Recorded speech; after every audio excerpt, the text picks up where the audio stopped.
Can you hear? That's weird. I Okay, I did it. know. I got it. Okay. But All right. Thank you. All right, we are officially recording. So with that, I'll go ahead and get us started. Thank you everyone for joining us tonight. For those of you who I haven't met yet, my name is Heather Fan and I'm the SOLIS chapter president for the year. We are really excited about the opportunity to bring you another SOLIS Conversation. We are very excited that it is about a topic that I think many of us are realizing is going to be at the forefront of our library careers. And so with that, we're going to jump right in again. If you can mute your microphones unless you're wanting to speak to the speaker or ask a question. And then if you don't want to speak out loud but want to have a question asked on your behalf, go ahead and type that into the chat and we'll get that started for you. With that, I'm going to introduce our speaker, Mr. Patrick Lloyd. He is among the first library social worker in Texas and the only helping professional on the City of Georgetown staff. He's been working within a suburban community. His work is holistic in nature and includes assessment and referral of patrons with diverse needs, identification of local resource gaps, and advocating for the expansion of social service capacity within the city. He's serving as a liaison between the city staff and local nonprofit agencies. He's a member of the PLA Social Work Task Force created in the fall of 2018 and has presented at ALA, PLA, and the Texas Library Association conferences, as well as state library-sponsored functions across the community. So we are very excited to see his presentation. Y'all come. I can say that correctly because I lived in Dallas for 3 years. Patrick, with that, would you bring us an introduction to trauma-informed libraries? Yes, and thank you, Heather, and thank you, Jenna, for the invitation. I'm excited to talk to y'all because this is the first time I've been able to present to students, and I'm glad to hear that these conversations are starting to happen for folks who are in school, because I think it's really important that people know what they're getting into, right? So I call this Y'all Come. If y'all know Bill Monroe, that's an old bluegrass song. Basically, everyone's welcome. That's what I think of when I think of the library. It's a good song. You may have heard it by Porter Wagner and other folks. Bill Monroe's version is like 60 seconds long because it's so fast. But anyhow, moving along. Actually, let me back up a little bit. So I am a library social worker. That is a long and weird story that I don't have time to go over right now. But y'all are going to have my email and phone number at the end of this. So if you're curious about my gig and how I got it and what it is and all that sort of stuff, I'm happy to have a longer conversation with you. Basically, the elevator speech is that people come to our library seeking information. Most of the time that information is contained within the walls of the library, but increasingly the answers to people's questions are found outside the walls of the library, and that's generally where I step in. So tonight, we're going to be talking about vulnerable patrons and what that means, protective factor, and how the library functions as a protective factor for everybody, but particularly for vulnerable people. We're going to talk about a little bit about trauma and its effects on all of us, because unfortunately, some of us have trauma histories. We're going to talk about this as a lens, and you'll hear me refer to it as that a few times tonight, in that I think a lot of times people want to get the trauma-informed certificate or be able to call themselves a trauma-informed library and put it on their resume, and that's not really how I see this kind of work working. When I say lens, I mean it's something much like glasses. It's something that helps us refocus the way that we see things. It doesn't tell us how to do things, where to go, what to eat. It just helps us see things from a different perspective and hopefully see more clearly. We'll talk a little bit about what our libraries can do, are already doing to be protective, and how we can build on that. And of course, I'm going to try and leave some time for Q&A. This will be my first virtual verbal Q&A, so we'll see how it goes. But before we get into all that, actually two things. This talk, as you can probably guess, is going to touch on some difficult stuff, including potentially sexual assault, poverty, child abuse, all sorts of kind of dark stuff. So, you know, if you need to pop out, that's fine. If during Q&A anybody is using their full name in their little screen, please treat what they tell us as confidential, but you can share anything that I say as you see fit. The other thing is that I want to back up and tell you a little bit about where I'm from, because we serve communities and this stuff doesn't exist in an intellectual vacuum, right? Everything that I do is kind of colored by my community and its needs and its resources or lack thereof. So to kind of go around these photos here, on the top left, that's the San Gabriel River runs through Georgetown. And that's a swimming hole and a fishing hole called Blue Hole, which is lovely. Below that, you can see this is our downtown. It looks a lot like Mayberry, if anybody's old enough to have watched the Andy Griffith Show. It really does look like that all the way around, old Victorian architecture. A lot of like antique shops, and those are kind of dying out and being replaced by restaurants and bars and that sort of thing. But it's pretty old school, which is kind of a double-edged sword because as you can see, it has that kind of old classic quality. When I say Mayberry, everybody in Mayberry looked the same, right? And kind of believed the same stuff. And that's kind of the story that Georgetown also tells about itself, which I'm gonna get into a little bit more here in a second.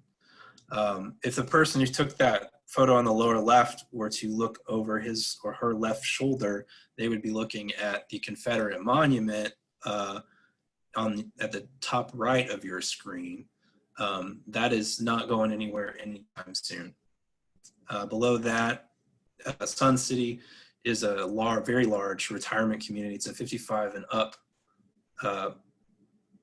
real estate development with about 15,000 folks living there in a city of 75,000 people. So they are a huge contingent of our population that really kind of skew a lot of the things that we do, because we're a pretty old community, and all the folks that live out there vote.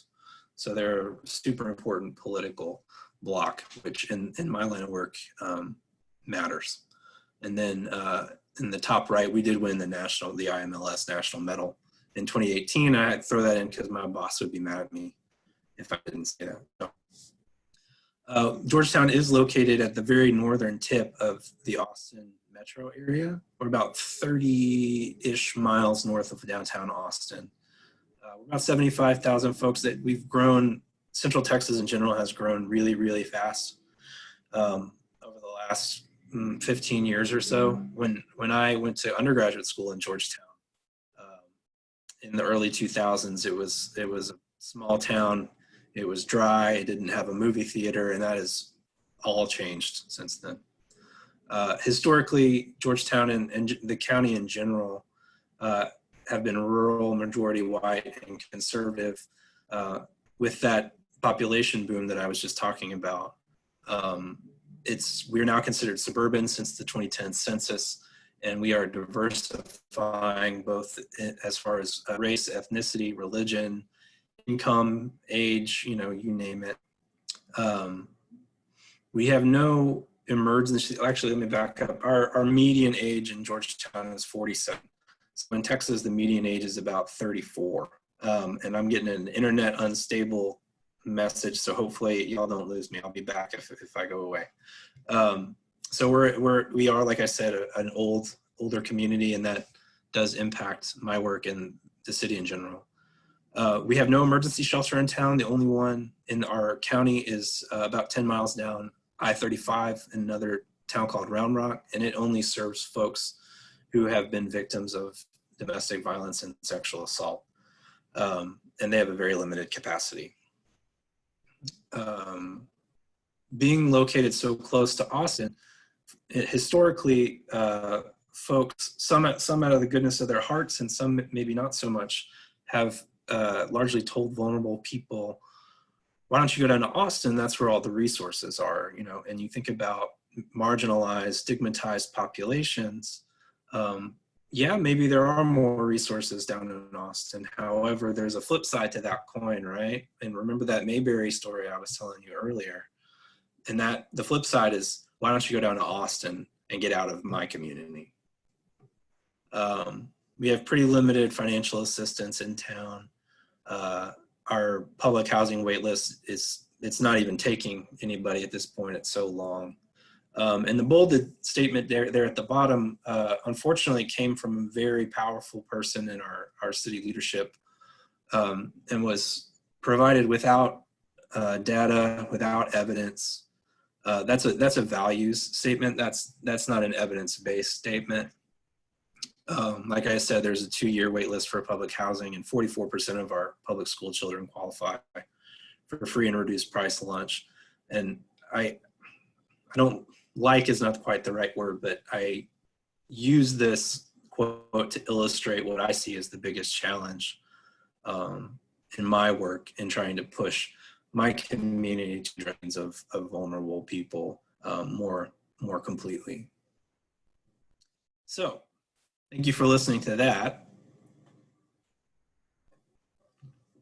So we're going to be talking about vulnerable folks, and I suspect most of y'all already know this word, but if you don't, here you go. Vulnerability is a great topic in social work, and if anybody is familiar with the work of Brene Brown from the University of Houston, she does a lot of work on vulnerability. If you are not familiar with it, I suggest it. She's got a TED Talk, which is a great intro to her work. So who are we talking about when we say vulnerable patron? If we were all in the same room, I would ask y'all to just kind of shout out at me what you think of or who you think of when you think of vulnerable patrons. But since we're not in the same room, I'll just kind of give you this incomplete list. Folks of low socioeconomic status, older folks, particularly those who don't have family or friends in the area, or maybe who have burned bridges with those family and friends. Folks with ongoing physical and mental health issues, folks experiencing homelessness, people of color, the LGBTQ community, folks who have experienced domestic violence and sexual assault, and people who have trauma histories. Another thing that I'll encourage y'all to look into after this talk, I really see this talk as kind of trying to get a snowball rolling. So I'm going to throw a lot at you that I'm going to encourage you to keep looking at after this is done, and y'all can please feel free to reach out to me as you hopefully continue on this journey. But ACEs is a big one. That stands for Adverse Childhood Experiences, as you can see. Basically, the ACEs study, which was initially done in the 90s and is, for better or for worse, right now the gold standard as far as childhood trauma and its effects on us long term. It tells us that basically if you have a tough time as a kiddo, you're probably going to have a tough time as an adult. And the more adverse childhood experiences you have, or the more traumas you experience as a kid, the higher the correlation with things like traumatic brain injury, PTSD, unintended pregnancies, STDs, substance use, all that kind of stuff. Those correlations, those numbers go higher. So this is my definition of vulnerable patrons. When I think of folks who are vulnerable, they're just not getting their needs met, and they're not getting their basic needs met.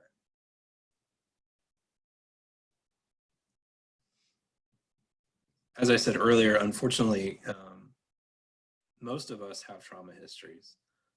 That ACEs study, which was done in the 90s, like I said, most of its participants were college-age white men. And among that data set, about 2/3 of the folks in that study had trauma histories. So you can imagine that if you were to open that up to the entire US population, that number would probably be higher.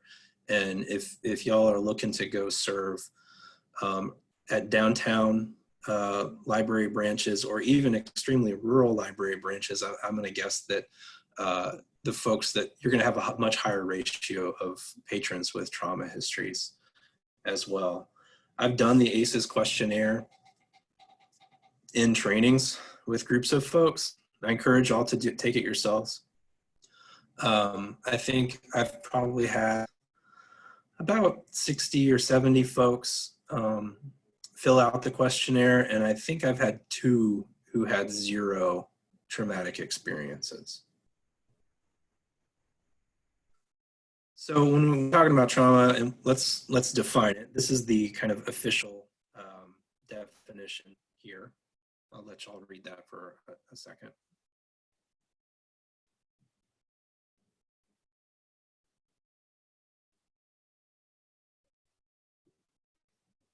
So I don't have anything that I disagree with here, other than the fact that this is kind of one of those academic, no offense to anyone participating, academic definitions that ends up feeling a bit like a word salad. So I like to try and boil things down a bit, as you can see here. And when we're talking about trauma, I want to highlight 2 phrases here. The first one being experienced as. So this does not say circumstances that literally are harmful. It says circumstances experienced as. So I'm here in Louisiana right now giving a talk similar to this one for the Louisiana Library. And my joke example of this experienced as thing is that when the University of Texas played LSU football in September, I had a very different experience of watching that football game than did our friends here in Louisiana. To give a more serious example, I have a cousin who, when he was just a little kiddo, was riding in the car with his mom, my aunt, and they drove past a really serious car accident. And he didn't witness the accident itself, he witnessed the aftermath of that accident.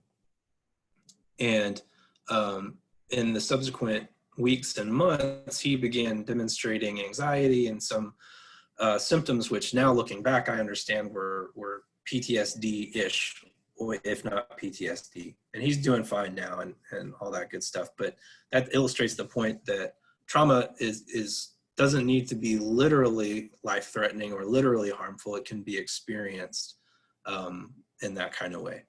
I also want to call your attention to the word lasting. So these things that happen to us, they stay with us, and we don't completely understand the science of all this, but they affect our brain. I'm going to talk about this in just a second, a little bit more.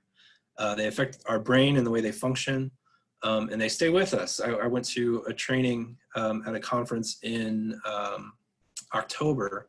It was talking about trauma histories in the elderly and how there are folks in their 60s, 70s, and 80s still working through, or maybe not working through, and not even realizing they needed to work through the difficult things happen to them when they were much, much younger. These are things that stay with us all the time as we age. And like I said, trauma changes our brains. We could cover this topic for probably 16 hours. So obviously we don't have time for that. But suffice to say that it changes our brains, it changes the way that we interpret our own emotions, the way that we interpret information. If y'all have already worked with adults whose emotional age seems to be much younger than their biological age, and if you haven't done that, you will when you get into public libraries, that's for sure. But if you work with folks like that, you are almost assuredly working with somebody who has a pretty severe trauma history. I used to work in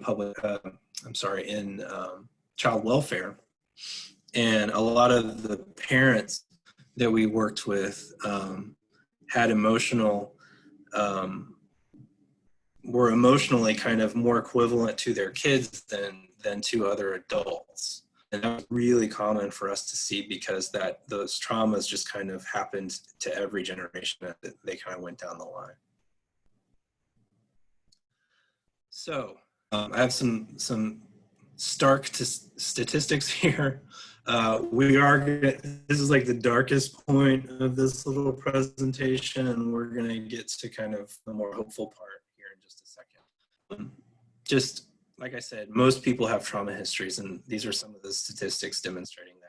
I don't need to read these to y'all. I'll let y'all read them yourselves.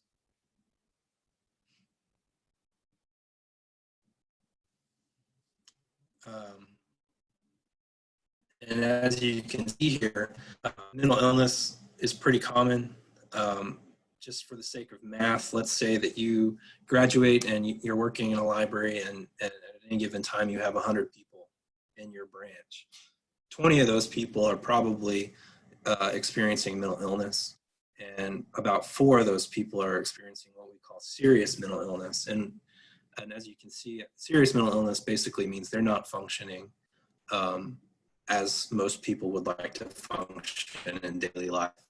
And although any mental illness can do that to a person, generally when folks in my line of work are talking about serious mental illness, we're thinking of things like schizophrenia, major depression, bipolar disorder, and that sort of stuff. And unfortunately, most folks who have these disorders are not receiving any treatment. And when we're talking about trauma, also consider what that must do to the friends, family, loved ones, coworkers of the folks with the mental illness. That's more trauma that that those folks are experiencing too. So about 10% of us are going to have a drug use disorder. Unfortunately, our suicide rate continues to climb.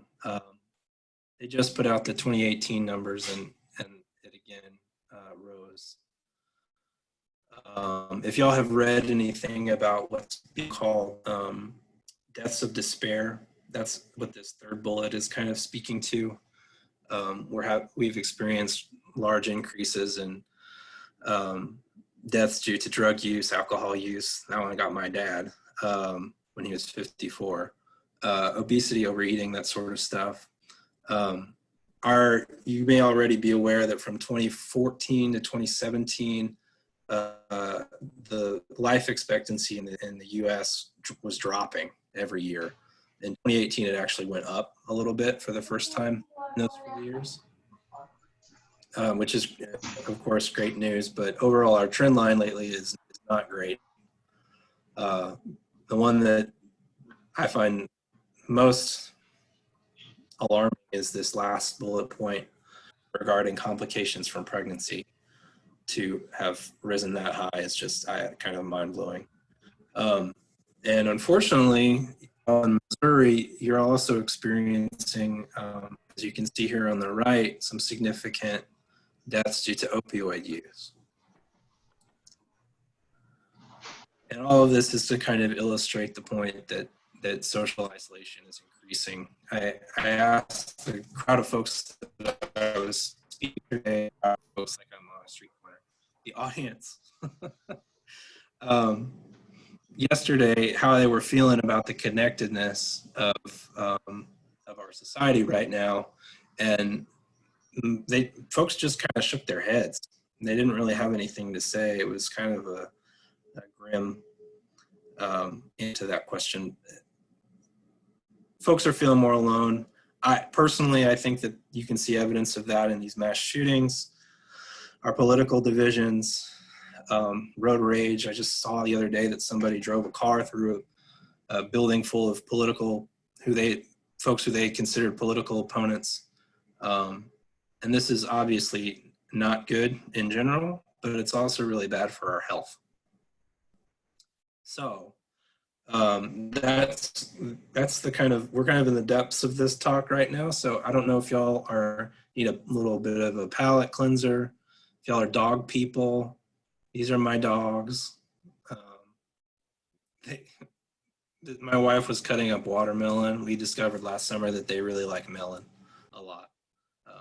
Anyhow, they're cute and kind of pains in the butt, but anyhow. So on with the good stuff, right?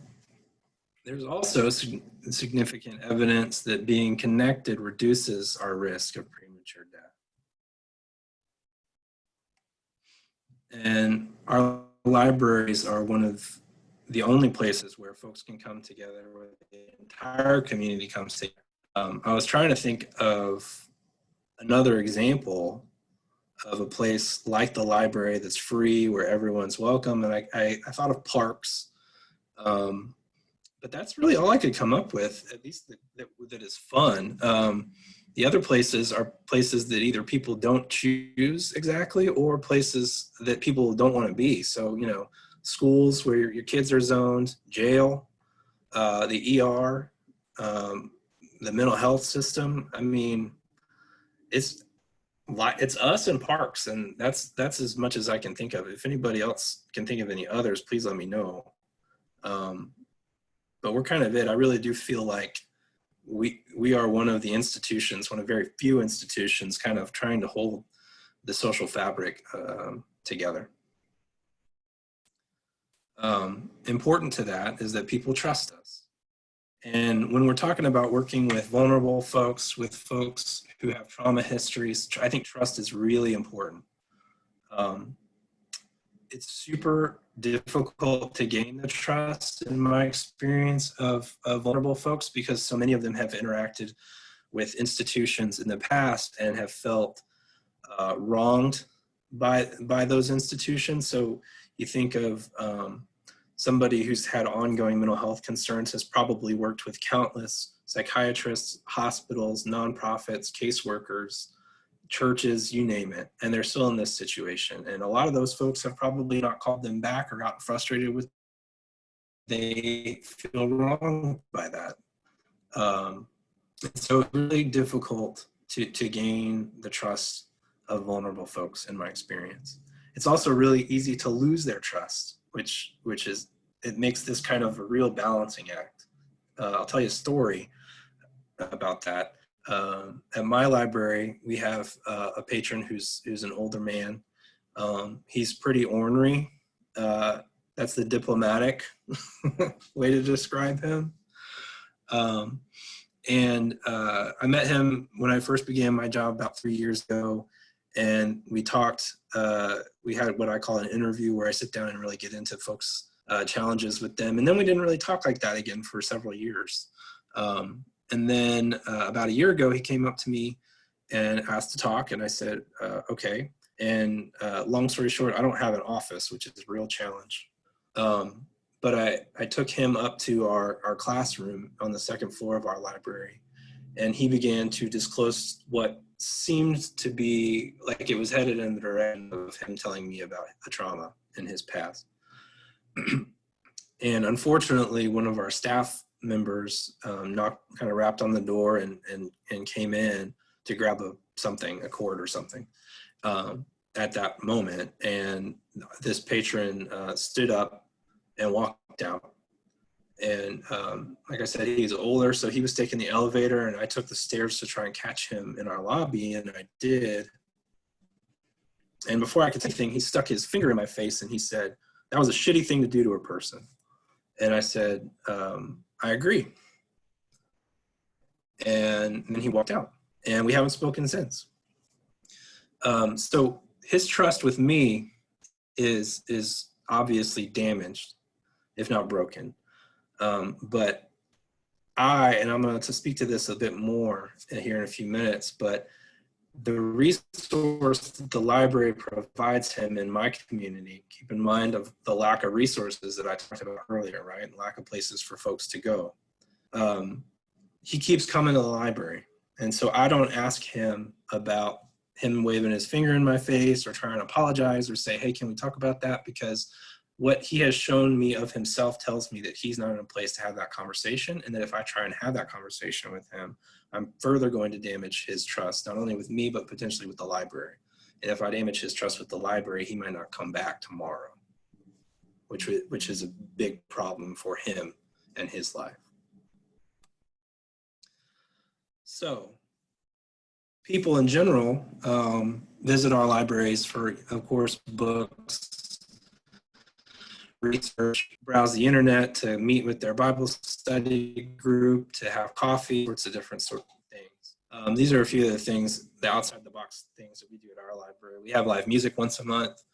We have a petting zoo for adults only. I gotta word that right, otherwise it sounds kind of creepy. And we do have regular video game tournaments for our teenagers as well. So just take a minute and think about why vulnerable people visit our libraries. And you're probably thinking of some of these things here. AC heat in the winter. That's a big one for us. I'm sure it gets warm in Missouri, but in Texas, the heat can kill you in the summertime, and AC is quite literally a lifesaver for first student on the street. Water, safety, a place to just be. Why would people need a place to just be? There are a lot of reasons why, but the one that comes to my mind is that home isn't safe, either because there's an abuser living in the home, or perhaps the house itself is not safe. You know, a lot of lower income folks get taken advantage of by landlords and may have mold or other issues with their housing. Healthy relationships, this is a big one. This is something I'm going to kind of touch on here in a few minutes. Healthy relationships, not just with other library patrons, but with us staff members as well. Increasingly social service referrals from folks like me, and sometimes just from the library staff, as like the information staff. And of course, some folks have nowhere else to go. But back to that trust topic I was just touching on. It's also really important to remember that vulnerable folks visit the library for all the same reasons that other people do. So one thing that I think is really important for us when we consider this lens is that people may have issues outside of the library, but just because they have those challenges doesn't mean they always want to talk about them. I talk to our staff a lot about trying to make folks aware that we are a library with a social worker. We are a library that is willing to have difficult conversations and let them decide when to have them. Because if somebody is coming to the library and we know that maybe they could benefit from a mental health evaluation, but they happen to be there today to check their email and have a coffee with one of their friends, and I walk up to that person and I say, hey, have you followed up on that mental health stuff? Are they more or less likely to come back tomorrow? I think less. They may feel that I've nosed in their business. They may feel embarrassed that I asked them this question in front of their friend. They may feel like I'm not here to talk about this right now, right? If I piss them off, violate their sense of privacy, what have you, they may not come back tomorrow. And again, in my community, that is a big problem. At this point, I believe that the library itself is a protective factor. And so here's the definition of what I mean by that.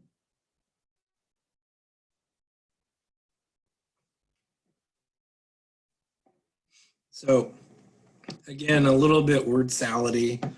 To boil this one down, basically protective factors are the tools, relationships, the resources in our lives that hopefully prevent us from falling upon hard times. But if we do, or there are the things that also help us bounce back, right?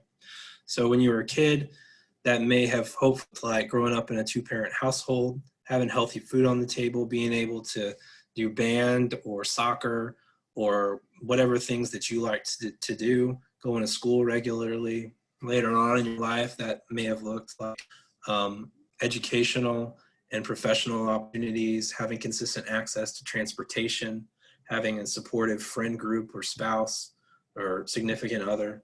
These are all protective factors. And I think that the library is a protective factor for everybody, but it is particularly an important protective factor in the lives of vulnerable people and people with significant trauma histories. So why? We've already talked about. If y'all took psychology in high school or maybe an undergraduate, you probably remember this pyramid here on the right. That is Maslow's hierarchy of needs. If you don't remember it or did not take psychology, basically Maslow was a psychologist back in the day, and he said, in order for us to get to what he called self-actualization, basically being the person that we are fully realized, when we are fully realizing our potential, you have to kind of build up, right, from the bottom. So think about what libraries provide. Food, some libraries do provide. our library does not provide food itself, but we have a community partner that provides brown bag lunches 5 days a week at the picnic tables outside of our library. But we do provide water, warmth, AC, and rest for sure. And safety, most of our libraries, thankfully, are secure and safe most of the time. Relationships and friends, I think definitely not only among with staff members, which we could debate as far as how intimate or how friendly those relationships are versus professional, but I think that folks derive a lot of meaning from those. And again, another thing that I'm going to talk about here in a few minutes. Friends, definitely with other patrons. Prestige and accomplishment was one that I kind of used to be like, I don't know, kind of, sort of. But then I started thinking about it, and at my library, we put a lot of art up, and we have taken folks' art or taken art from folks who I would consider vulnerable. We've done, a lot of our artists are older adults who may not have significant familial support in the area. We did an art show for one of our patrons who has pretty significant mental health concerns. So I think that there are opportunities for folks to feel prestige and accomplishment in our library. And then self-actualization is kind of a amoebic thing. Hopefully folks find that in their lives. I'm not sure I completely understand it at this point, but anyhow, you can see that we can really accomplish a lot of these things inside the walls of the library. And so, like I said earlier, I want folks to come back tomorrow. That is the absolute first thing I think about when I am considering whether or not to approach a patron. I really like to have folks self-identify as wanting to talk to me or as wanting to talk to our staff about challenges that they're having outside the library. For a lot of those reasons I already mentioned, as far as trust and as far as respecting folks' privacy and respecting their use of the library. Why are they using the library today? If somebody's coming in and they're struggling, and this happened not too long ago. One of our staff, out of the goodness of his heart, said, "There's somebody I really think you should meet. They seem to be having a really hard time." And I said, "Well, did you tell that person that I worked here?" And he said, "Yeah." And I said, "And what's he doing now?" And that person said, "Well, he's applying for jobs on the computer." And I said, "Cool, let me know if he wants to talk," because in my opinion, he's doing the thing that he feels he needs to do right now, and me coming out and trying to have a conversation with him that he has not demonstrated willingness to have is counterproductive. Because if I get in his way of doing the thing that he feels like he needs to do, he may not come back tomorrow. And in my community, that's a big problem, like I said. So as far as smaller communities or maybe even larger communities that just don't have a lot of resources, I think this lens is really important because there's really nowhere else for folks to go. In Georgetown, we're a single branch system. There are no other library branches. Like I said earlier, there are no emergency shelters. We are a law and order community. Where it's relatively easy for folks who are parts of stigmatized populations, be that folks experiencing homelessness, mental health issues, those sorts of things. It's easy for them to get picked up by the police and either put in jail or driven to the county line. Again, all the resources are down in Austin, right? And so that does happen in my community.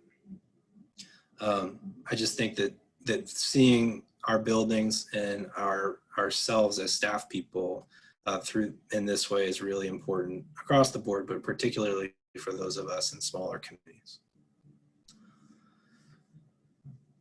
So, like I said, I think that this viewpoint is important in general for working with folks. But I do think that our buildings we wouldn't be working in libraries or working towards a career in libraries if we didn't think that libraries can change lives. But I think it's also really important for us to remember that they can save them as well, and that is especially true for vulnerable folks. So sometimes I hear this, and some of y'all may be listening to me and making a face like this one. And my response to that is, if they're not for kind of protecting vulnerable people, strengthening community, kind of holding that social fabric together at this point, then what are they for? Because, as y'all know, almost everybody can access books and DVDs and music and research anywhere they want. So if you know, what I hear a lot is like, oh, libraries are a place for people to drink deep the literature of human experience. And I was an English major in college, and I love literature as much as the next person. But if you were saying that libraries are only about books, then we don't need the buildings anymore, because the books exist in our pockets. I would say if you like having the library physically there, then it is about people, not books. As y'all continue to study and get out into the jobs that you're going to have here in a few years, and I've kind of gotten at this in different ways, I think, already this evening, but please keep in mind that the relationships that you have with patrons may be the only healthy relationships that they have, period. And I know that sounds kind of crazy, but let me tell you another story. It's actually about the same guy I told a story about earlier. Again, remember I said he's kind of a prickly guy. This was just recently too. He was talking, he's had his ups and downs with several of us on staff over the years. And one woman on staff in particular, he got flirty with a while back, and she cut him off immediately, to her credit. And he backed off for a long time, and they have kind of since reconciled. This is somebody who uses our library every day. And they have a pretty appropriate, supportive relationship. And they were talking recently, and he happened to mention, it's my birthday. And our staff person, who is a very loving person, said, oh my God, it's happy birthday, and gave him a hug. Right, normal thing that most of us would do probably for somebody that we cared about. This patron came back a couple of days later with a thank you card for our staff person who had hugged him and wished him a happy birthday. And I want you to think about whether, I would ask you, have you ever given a thank you card to somebody for wishing you a happy birthday? I asked a group of 120 people this question yesterday, and nobody raised their hand. And so I will ask you to consider what might be the circumstances in the life of somebody who felt compelled to give another person a thank you card because she wished him a happy birthday.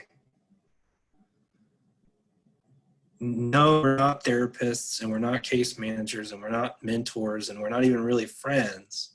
But that doesn't mean that we as library staff are less important in the lives of folks, particularly folks who are marginalized and ostracized by society. We may be the only person asking them how they're doing. You know, are you sick? You know, have you been to the doctor? You don't sound so good. Happy birthday. We may be the only person doing that. And I want to be specific about the fact that when I say person and not staff, because our patrons have different relationships with each staff member. And so sometimes I think it's easy for library staff to think of us as staff, like we are one unit. And that's not always true, particularly when it comes to interpersonal relationships, right? Some patrons will gravitate towards other staff members over other staff members. And so when I say you may have a relationship with a patron, it's the only supportive one that patron has, I'm talking about you specifically. So when folks get into this work, I think I used to work in middle schools as well. And something that I find really similar between teachers and librarians is that they have good hearts and they have giving hearts. And when they see somebody who's really struggling, there's this deep desire to give them something to address that need. And a lot of the time, not all the time, but a lot of the time what people really need is somebody, not a thing. And another question I would pose to you is, how many times in your life has a pamphlet changed your life? And then I would ask you, how many times in your life has a relationship with another person changed your life? And so I think often folks want to give a pamphlet or a phone number or a food bank or what have you to somebody. And certainly there are times when people really just need a thing. But I would argue that most of the time what they really need is someone, not a thing. So like I said at the beginning of this, I think that a lot of the time folks want to ride the protective factor bike, right? Or they want to learn to ride the trauma-informed bike. And then we're done and we know how to do it and we got the certificate. And like I said earlier, I just don't think that's a productive way to think about this. I'm big on metaphor. Like I said, when I was an undergrad, I majored in English. I like to think of this more like gardening for a few reasons. Anybody can do it. It takes a lot of time. You're never done. And even the absolute top-notch master gardener, who's like head of the gardening society and everything else, is going to have to deal with some unforeseeable variables, right? So you might be the best gardener on earth, but if there's a drought over the summer, or the bugs come in and eat all your stuff, or the pH levels of your soil are off, you've got to adjust to the needs of your garden, just like we have to adjust to the needs of our patrons and to the needs of our communities. Another reason I like this metaphor that right? Like forests, we didn't really do anything to create forests. You could throw some seeds in your front yard today, and a month they might bloom in kind of a haphazard way. But in order for plants to thrive, they've got to be taken care of. And so when we're talking about people, when we're talking about our patrons, yeah, they can get by, if we just do the like, here's your book, have a nice day, here's a pamphlet for the food bank.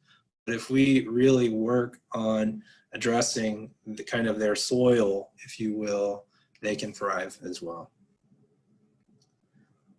And with that, I'm going to try and take your questions. That's great. Patrick, thank you so much. I know I have taken down some notes, and there have been a couple of questions presented in our chat. Floyd, do you want to ask your question, or you want me to ask it for you?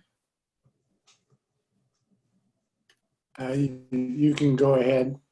Okay, so Patrick, Floyd wants to know what can librarians, and I think specifically those of us in school libraries, what can we realistically do about changing the social isolation statistic? Well, in schools, I think that, and I don't know if this is true in schools as it is in cities, but I think the libraries are kind of positioned uniquely, and that sometimes we can get our foot in the doors of offices that maybe other folks can't. And so if we're talking about social isolation in a school setting, I think that the library has to kind of work with the administration on this. Mm-hmm. Trauma-informed schools is, a capital A, capital T, a thing. And I think that in order, having worked in schools, you have to get the administration on board. And yeah, it would be great if you can create trauma-informed school library, But if the kiddos are only in there 45 minutes a week, I don't know what kind of impact that's having. But if, as the librarian, you can come in and say, look, this is what the data says, this is the science, this is what the ACEs study says, to your administration, and try and get them on board with becoming a trauma-informed school, that may be able to move the needle. Okay, great. And then Olivia had two questions. Olivia, if you'll permit me, I'm going to ask the second one just in the sense of time, because it is a little bit more broad. Does the library do any outreach, and I think she's talking specifically about yours, any outreach to promote the social work aspect of the library in local schools? So I know that you said that you're a single branch library, and I think what she's asking is, do you go and communicate or collaborate with your local school librarians to let them share with their patrons and their patrons' families that this is a resource at the public library setting? Yeah, not specifically with school librarians. I have done a lot of work with the school district in general, specifically through the counseling office. I actually have an intern who I am his instructor, but he is placed on an elementary school campus. So, which is kind of a long story, which again, please reach out to me if you'd like to learn more about that. But so I've done a lot of work with, do get a lot of phone calls and emails from the school district asking for ideas and referrals and information in regards to parents and families. Okay. But not specific, I haven't worked specifically with school librarians. So just a follow-up to that, you would kind of consider yourself maybe a resource in the school library or school counseling, maybe being the middleman. So we have this family in our school that the counselor is working with. I'm sorry, Heather, your audio's cutting out.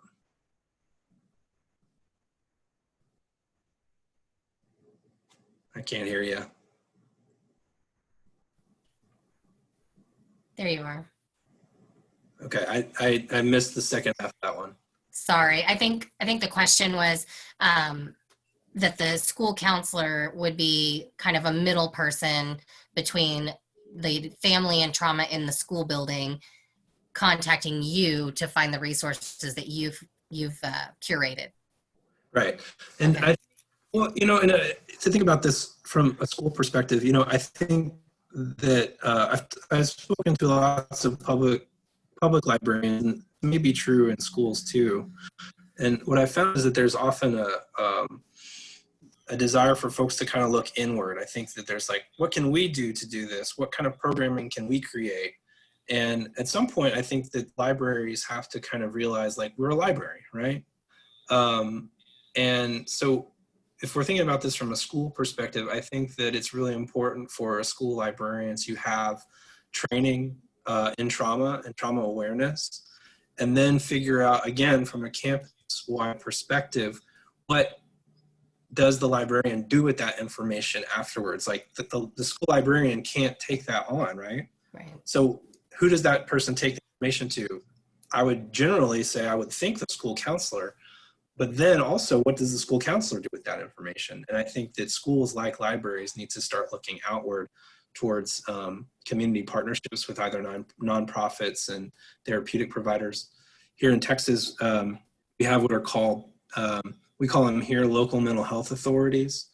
I'm finding that every state has a different phrase for this thing. In Louisiana, they're called local governing entities. They're basically large mental health focused nonprofits who are funded in large part by the government. And I would suspect that Missouri is similar to that. And I would encourage schools and their librarians to build relationships with those organizations. Okay. Jenna, did you want to ask your question? I'm not quite in. Well, I think he kind of answered it. Patrick, thank you for talking more about librarians reaching out. But I guess I'm still kind of wondering, mean, obviously there's a lot to know, and I should probably do this trauma training. But at what point do librarians look outward? Like, how do you know when you've reached that time where you, instead of, working with the person, to actually seeking more? Yeah, I would say, it's not either or, it's both and. So you're working with individuals every day, but I think it's really important. I have an entire other presentation on creating community partnerships. Mm-hmm. And you don't know you need a resource till you need it, right? So I say go ahead and start building those relationships now. And there are a lot of different ways to do that. I think, like I said, reaching out, whatever Missouri's version of local mental health authorities is one way to do that. They will most likely be able to provide you a training called Mental Health First Aid, which is more or less exactly what it sounds like. It's an 8-hour training. It should be low cost. Again, reach out to me. I'm happy to help research that for you or with you. But also think about and investigate your city or your county probably has coalitions or task forces or kind of general meetings around issues like children and families, mental health, homelessness, those sorts of things. They probably meet quarterly or monthly. And I think those are really great places for schools, definitely schools, and public libraries to go and go regularly. You can't just go once and say, hi, I'm from the school district and I'm here to tell you who I am. You have to go regularly so that they know that you're in, right?